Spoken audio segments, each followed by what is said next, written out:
మౌనంగా పని చేసుకుంటూ వెళ్ళు. విజయం నీ గురించి గర్జించి చెప్తుంది.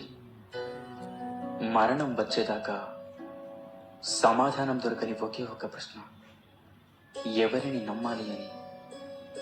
100 మందిని సంతోష పెట్టకపోయినా పర్వాలేదు, కానీ ఒక్కరిని కూడా బాధ పెట్టకుండా బ్రతకడమే మంచి వాళ్ళ లక్షణం.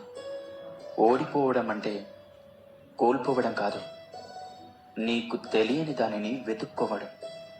ఓడిపోయానని బాధపడక మళ్ళీ ప్రయత్నించు, విజయం తప్పక వరిస్తుంది.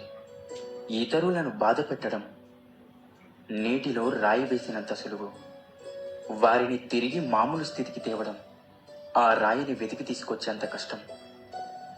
అందుకే ఎవరిని బాధ పెట్టకుండా ఉండాలి. తగ్గి బ్రతుకు, కానీ తల దించుకొని బ్రతకవద్దు. అర్థమైందనుకుంటా. ఈ ప్రపంచంలో ఏది పగిలినా అది శబ్దం చేస్తుంది, కానీ ఒక మనసు పగిలినప్పుడు మాత్రమే మౌనంగా మిగిలిపోతుంది. అత్యంత కఠినమైన జీవిత సత్యం ఏంటంటే, ఎవరి మనసు మంచిగా ఉంటుందో వారి తలరాత చెడుగా ఉంటుంది.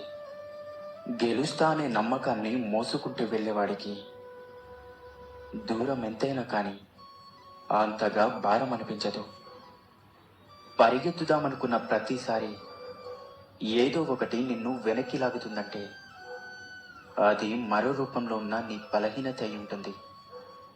నీ బలహీనతలను మరోసారి పరిశీలించుకో. జీవితం ఒక యుద్ధ భూమి, పోరాడితేనే గెలిచే అవకాశం ఉంటుంది. ఊరికే నిల్చుంటే ఓటమి తప్పదు. నీ యొక్క గొప్పతనాన్ని నిర్ణయించు.